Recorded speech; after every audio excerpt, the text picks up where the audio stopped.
Bellator Champion Series Dublin this Saturday morning here in the States, Saturday night over in Ireland. In the main event, the Bellator Welterweight Championship of the World, Jason Jackson defends his championship against the undefeated Ramazan Kurmagomedov. 12-0, the fighter coming out of Makachala gets his first shot for the Welterweight Championship. In the co-main event, it is the much anticipated debut under the PFL/Bellator banner of the Irishman Paul Hughes. That's your co-main. You've got 14 fights on this very long card here coming at you from Dublin, Ireland, again this Saturday for Bellator. And folks, if you haven't yet though, make sure to hit that subscribe button down below for some more MMA here on the channel. We do predictions with the PFL, Bellator, and the UFC. As yesterday, or earlier today, we posted our PFL regular season episode number 5, or event number 5 predictions on the channel. And then yesterday, we posted our UFC Fight Night Saudi Arabia, Robert Whittaker versus Ikram Aliskerov predictions on the channel as well. All links are in the description down below, so go make sure to check out all those videos. As we get on to these Bellator predictions, we're going to start things off with the first 4 fights of this card. Yes, I am very small down here in the bottom left hand of the screen, but we start things off here with Nate Kelly taking on Paul Nolan in the flyweight division. This is an amateur fight, and the reason I have grouped these 4 fights together is simply because I feel like there are some very obvious winners, so we don't have to spend too much time with these. Nate Kelly, Paul Nolan is 2 Irish guys. Kelly's a guy coming out of SBG Ireland, one of the most well-known camps over there in the country. He's won on the PFL before. He's won in Bellator Champion Series 3 months ago as well over in Belfast. There's a reason, again, they're matching Nate Kelly up against Paul Nolan, someone nobody's ever heard of. He's 4-3. He does not train out of SBG Ireland. Again, this is an amateur fight, so nothing really matters in amateur MMA, but we can safely assume that Nate Kelly's going to win the fight. If you fought in the PFL and Bellator before, and you've been called back, and you've been booked against guys who aren't very good, we can assume you're supposed to win the fight. I'm taking Nate Kelly to beat Paul Nolan by first round submission. Next up, Michelle Montague taking on Karolina Sobek. Interesting fight here in the featherweight division. These are 2 former PFL names going at it now in Bellator. Obviously, since the PFL's women's featherweight division has dissolved, it looks like, according to Chris Cyborg, that Larissa Pacheco is going to be fighting Leah McCourt of all people instead of Cyborg. I don't know. But Sobek was a fighter who went 0-2 in the PFL season last year. Losses to Aspen Ladd by submission and Evelyn Martins by decision as well. She does have a win over Martina Jandiahova back in 2021, another former PFL name who made the playoffs at one point in one season. But Sobek's taking on the 4-0 Michelle Montague in this fight. She's a fighter who won on the PFL playoffs card last year in 2023 with a submission victory win over Abby Montez. She won the PFL Challenger Series twice as well. She beat Daniel Wynn on Icon FC also. Everything kind of points to a Michelle Montague victory in this fight. Again, it's kind of obvious. She's 4-0 taking a fighter who just lost back-to-back fights in the PFL season last year. If there was another PFL featherweight season for the women's, Montague would definitely be in it, and she's going to go in there and run right through Karolina Sobek. We've got Montague to win the fight by second round sub. Next up, Nathan Kelly, not to get confused with Nate Kelly, takes on Jose Sanchez. This is a fight in the featherweight division. Nate Kelly's been around. You've heard the name before. This is a guy who has fought in PFL Europe before in a PFL Europe main event. Yes, it was the championship card last year, and they had the card in Dublin, and Nate Kelly main evented over title fights. Jakub Kasuba, Jakub Neto, Dakota Dicheva, Khurshid Khairov all fought in that card, and Nathan Kelly main evented it.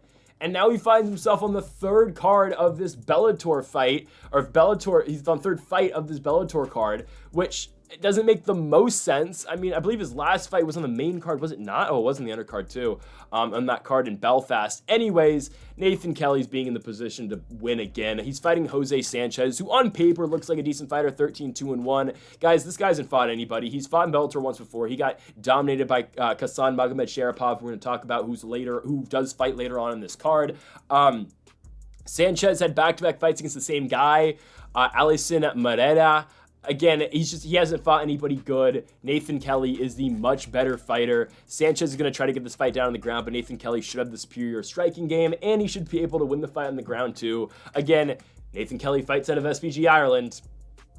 It kind of means he's going to win this fight. Again, like PFL/Bellator, they want these certain guys to win, so they are going to give them favorable matchups up until the point where they get to where they're fighting top 10 guys. I'm going to talk about that when we talk about Dalton Rosta later in this video. But Nathan Kelly's going to beat Jose Sanchez, and he's going to get it done pretty easily by first round sub. Next up, a fight that was just announced: Shinobu Ota taking on Roger Blencowe. I've never heard of him, I'll be honest. Never heard of the 5-5 Spaniard and Roger Blencowe. The problem is, again, he's 5-5. He's lost 3 of his last 4 fights. That's really all you need to know going into this one. Ota is 6-3. This is a guy who is a wrestler coming out of Japan. He's fought in Rizin 9 times. He's supposed to win this fight, okay? It's that plain and simple. He's supposed to go in here and win. Again, we are not picking a guy who is 5-5 to win a fight.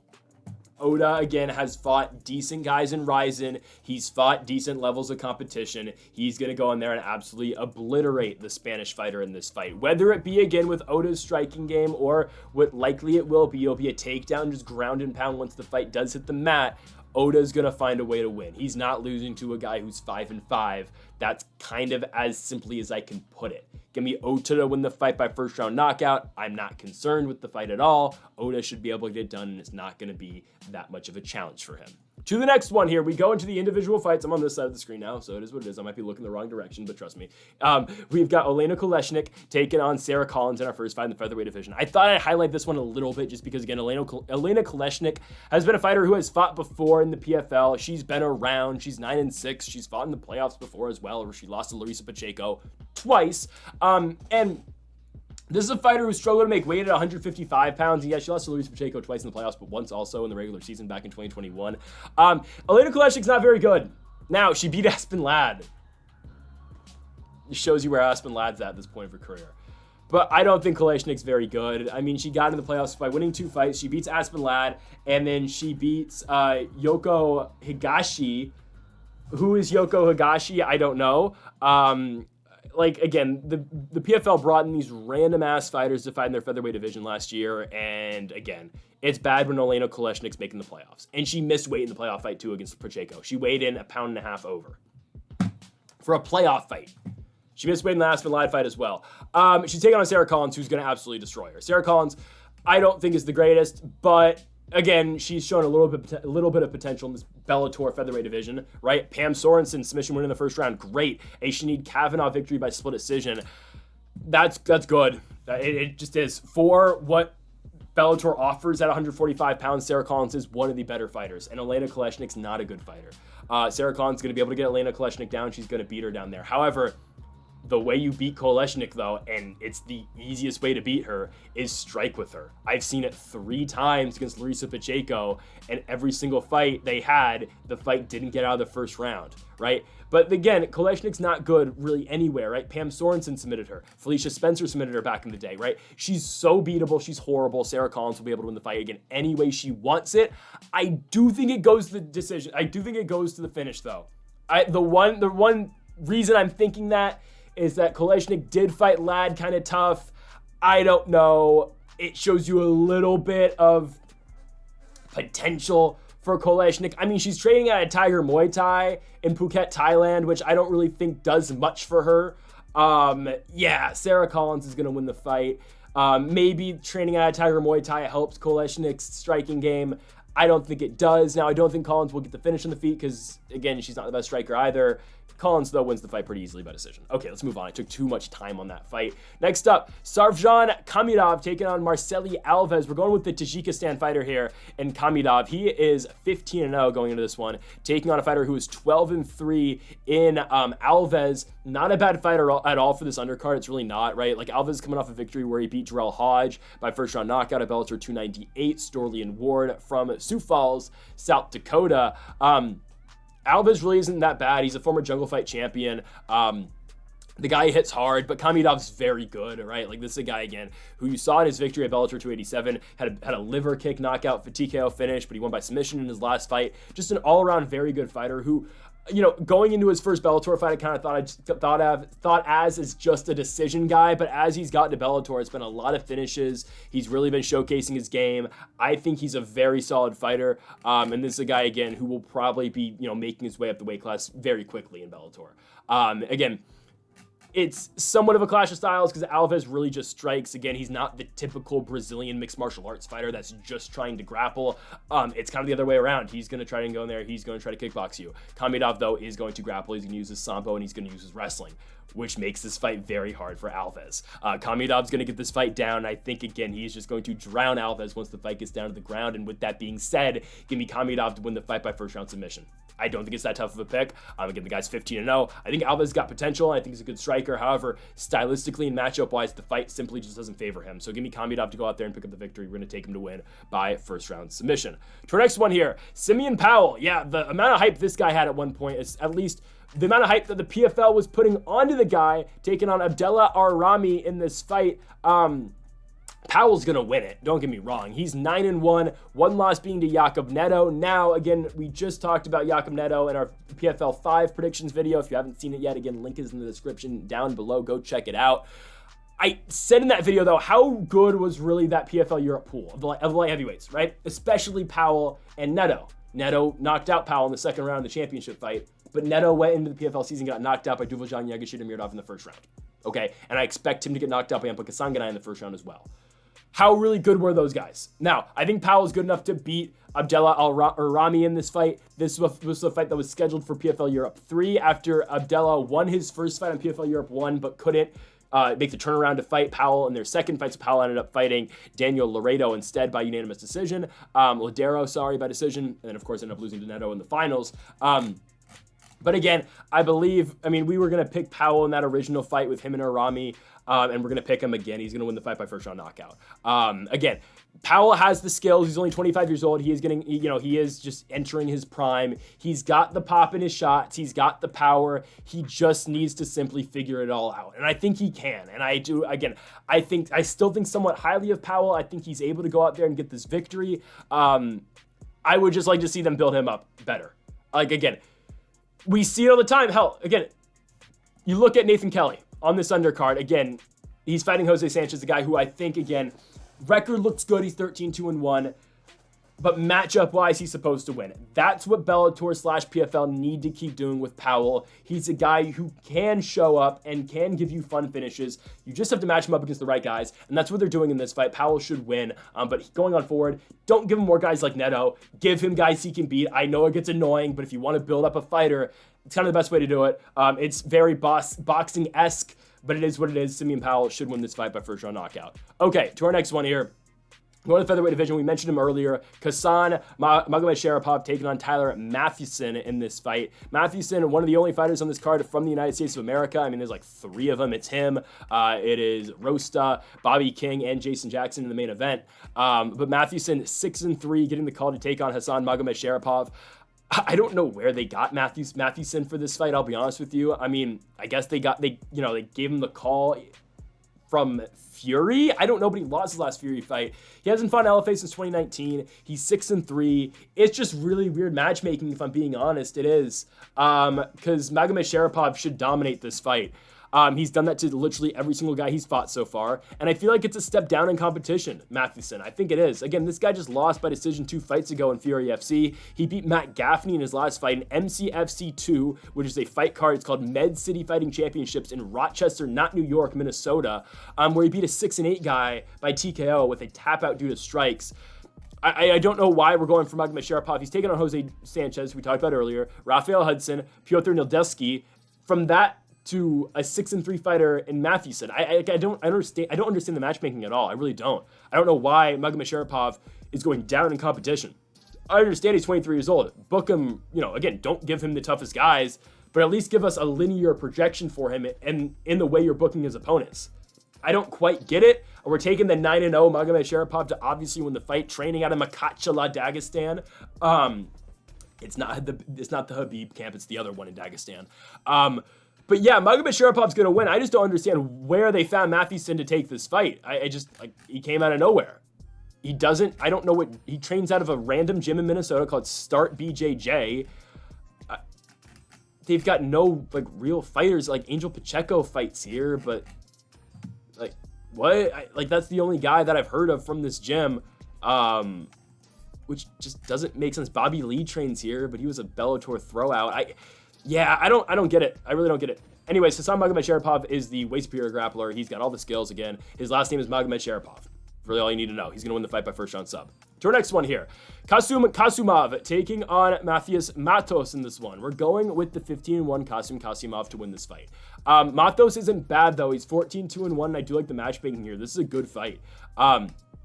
Mattos is coming off his second round submission win over Richard Palencia in his last one. He beat CJ Hamilton before that. He's looked very good in Bellator so far. His only loss is to a guy who arguably, maybe should be champion. I thought Patchy Mix got the nod. He should have got the nod, and he did. But a very close fight, and a guy who just fought for the world championship in Magomedov. That's Mattos' only loss in Bellator, right? Before that, his only other loss in his professional mixed martial arts career is Petr Yan. Mattos is good. And they're matching him up with a very good guy on the other side of things in Kasumov, right? This is a guy who's coming off of a split decision victory over Josh Hill. Josh Hill is not a walk in the park. This is a guy who's won every single fight in his professional mixed martial arts career, other than a loss to Charles Henrique back at ACA in 2019, I believe it is. And now Henrique hasn't really turned out to be the greatest since then, but he's a guy who is getting up there in age. He's 37 years old. But Kasumov really dominates guys on the ground. Now, maybe you would have liked to see him pull away from Josh Hill a little bit more than he did in his last fight, but still, again, I liked what I saw. I think if he's able to get this fight down, which he should be able to against Mattos, he should be able to win. If he's able to stay out the submission, because Mattos does have a decent grappling game, he should be fine. Mattos, I do think, is the better striker. That's where I would be a little bit concerned with Kasumov, because he's not the best striker in general. But I do think Kasumov just go out here and win this fight. I think it's a very close fight, don't get me wrong. That's why we are going with decision rather than a finish.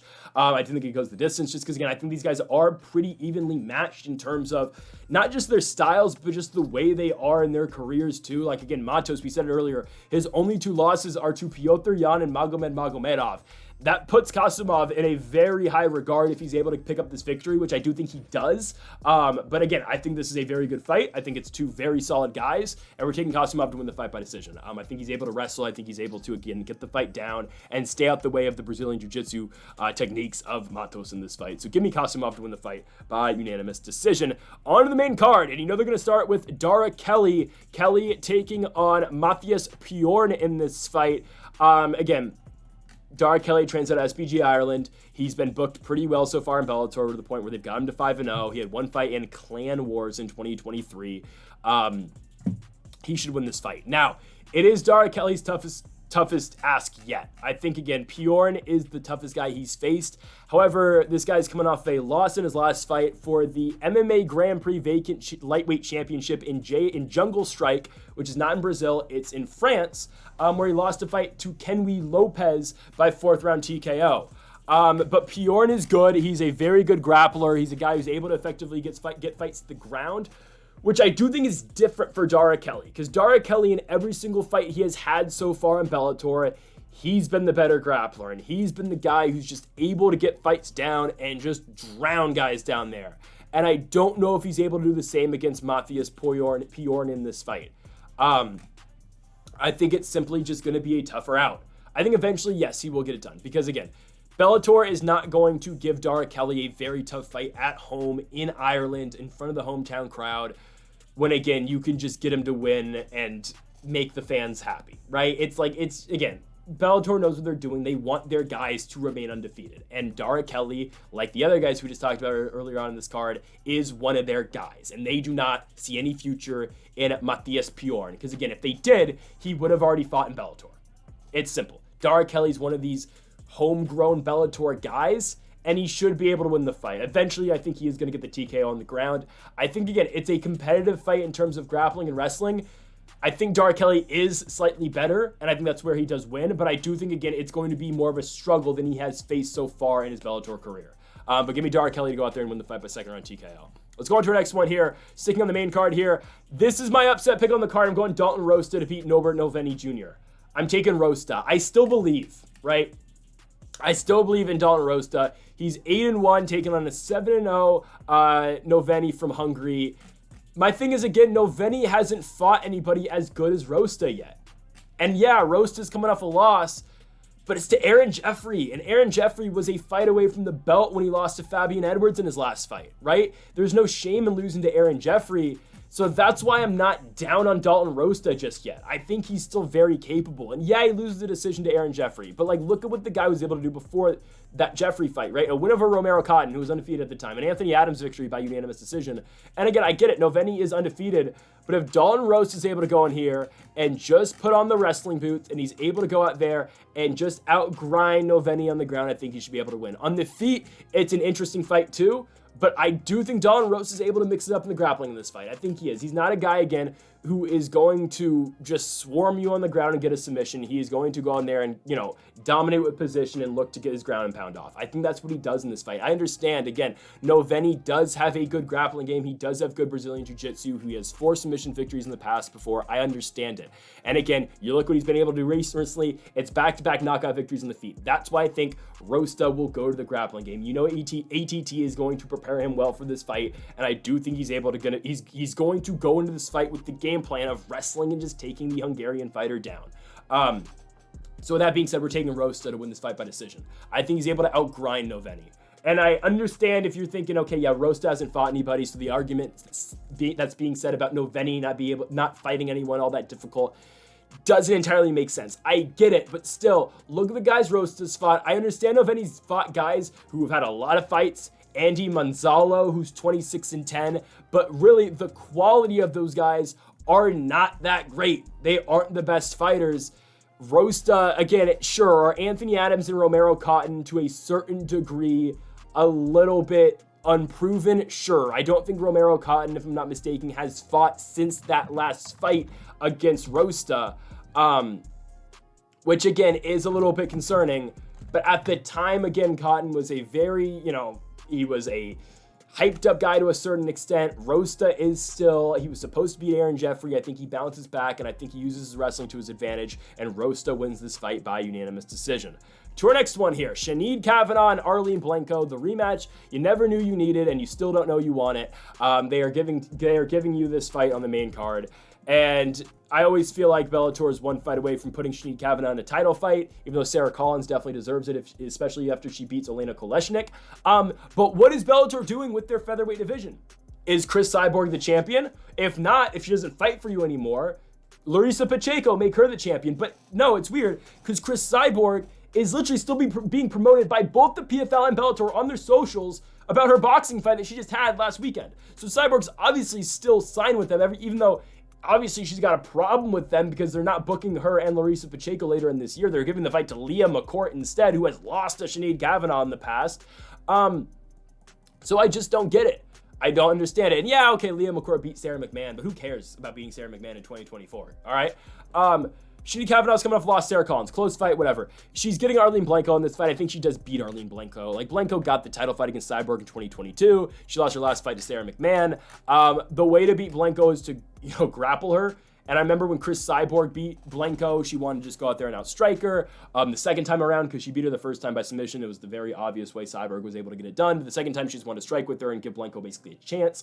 And Blencowe went the full 25, right? She's a tough fighter to finish. If Chris Cyborg can't finish you in 25 minutes, no one probably will. That's why Blencowe, I don't think, is going to get finished in this fight. I think it goes to the decision. Again, Blencowe is 41 years old, but she has never been finished in all those 25 fights she's had professionally. But that being said, she has lost 10 of those fights. She's 15-10, and she's a very beatable fighter. Kavanagh fights the style of fight. Again, Chris Cyborg did it as well, because Chris Cyborg was bored defending her championship in Bellator at 145 pounds. She said, okay, Kavanagh, the only way, she fights, she's a brawler. She wants to swing. She wants to stand and bang. She wants to trade. Okay, I'm going to go in there and just stand and trade with her. It's kind of like what Cyborg did with Amanda Nunes back at UFC 232 in the Forum. And she went in there and Cyborg knocked Kavanagh in the first round. Again, it shows you how much better Cyborg is compared to the rest of these fighters. However, when you look at Kavanagh and Arlene Blencowe, I think, again, we get a stand-up fight, and I think we just get a brawl in the feet. I think it's what we get. Yeah, Blencowe probably won't get finished, but Kavanagh will probably win in these spots. I think, again, Kavanagh is the better striker. Kavanagh is quicker. And Blencowe is 41 years old. Kavanagh is 38. But again, I think Kavanagh does get it done at home. I would expect that to happen here. I think we just get a stand-up trade slugfest. It might be entertaining, it might not be, but again, I will take Kavanagh to go out here and win the fight by unanimous decision. To the co-main event, Paul Hughes makes his debut at Bellator against Bobby King. And it's a big signing, of course. It was a signing that the UFC definitely missed out on. Hughes, again, 8-1 in Cage Warriors, the former Cage Warriors champion. His only loss is to Jordan Vucenic back in 2020. And where is Jordan Vucenic? I don't know why nobody signed him yet. He's 12-2, and he is the reigning Cage Warriors champion currently, I believe, right? Or did he lose it? He lost it back to Paul Hughes. I forgot. He lost back to Paul Hughes. But Vucenic, again, he's 1-1 with Paul Hughes. I don't know where Vucenic, I don't know why nobody's signing him yet. But Paul Hughes is legit. Right? Morgan Shiree is in the UFC and he's doing all right for himself. Paul Hughes beat Morgan Shiree back in 2021 on his way to reclaim the championship in Cage Warriors, right? This guy's coming off of a first round knockout victory 2 months ago in Cage Warriors over Fabiano Silva, up at catchweight 160 pounds. And again, Paul Hughes is very solid. He's a very good fighter, and he's definitely being in a position to win this fight. He's going to dismantle Bobby King. He's going to beat the hell out of a 40-year-old Bobby King who's coming off back-to-back losses to Alon Cruz and Gadzi Rabadanov. I don't think King's all that horrible, but just matchup-wise, Paul Hughes is going to beat the brakes off him. Again, he's going to go out here, he's going to blitz him, and he's going to get the knockout finish in the first round. Paul Hughes is the new star that the PFL has. He's going to go into the season next year, and he might win it. I don't know. But this is the fight to get him, again, just get him, get the PFL fans used to him, get the Bellator fans used to him, get him into the national spotlight, not fighting on Cage Warriors anymore. And again, a first-round knockout victory over Paul Hughes will do exactly that for him. He's fighting a 40-year-old guy who, again, Bobby King will be able to scrap with him, I think. But Bobby King has been finished twice before in the feet, given it hasn't happened since 2017. But he just hasn't, again, he doesn't beat the best guys. He, loses to some solid fighters, Chablis, Rabadanov, Cruz, but the guys he lost to, or he beats, his best one's probably Keone Diggs. He beat a one-arm Nick Newell by split decision. He beat Weston Wilson, who's coming off of his submission victory over Jekka in his last fight in the UFC, which was ridiculous. Jekka has no fight IQ, and that was horrible. But anyways, and Weston Wilson still can't strike to save his life. And Bobby King couldn't even finish Weston Wilson on the feet. So, and that was a fight that went 15 minutes. It went the distance. So, what does Bobby King have to offer Paul Hughes in this fight? I'll be honest with you, not a lot. I think he'll try to wrestle him, but I think Paul Hughes is good enough to keep the fight on the feet. And I think once the fight is on the feet, I think he does beat the brakes off of Bobby King. I'm telling you, Paul Hughes is legit. Again, former Cage Warriors champ. He's one of the best guys to come out of Cage Warriors. Vucenic is one of those guys as well. But Paul Hughes is definitely legit, and he's going to go out there, and he's going to win in front of the home fans. And he's going to, again, get put in the national spotlight by beating Bobby King by first-round knockout. It's going to be a huge victory, and it's going to, again, get him really going under this new banner under the PFL and with Bellator. Let's go to the main event. Jason Jackson defends his welterweight championship against Ramazan Kurmagomedov, who, again, is coming out of Makhatchala. I'm taking Jason Jackson to win the fight. I see a lot of people split on this fight. I think on Tapology, it's like 60-40-ish in favor of the ass-kicking machine at Jason Jackson. My thing with Kurmagomedov is he hasn't fought anybody.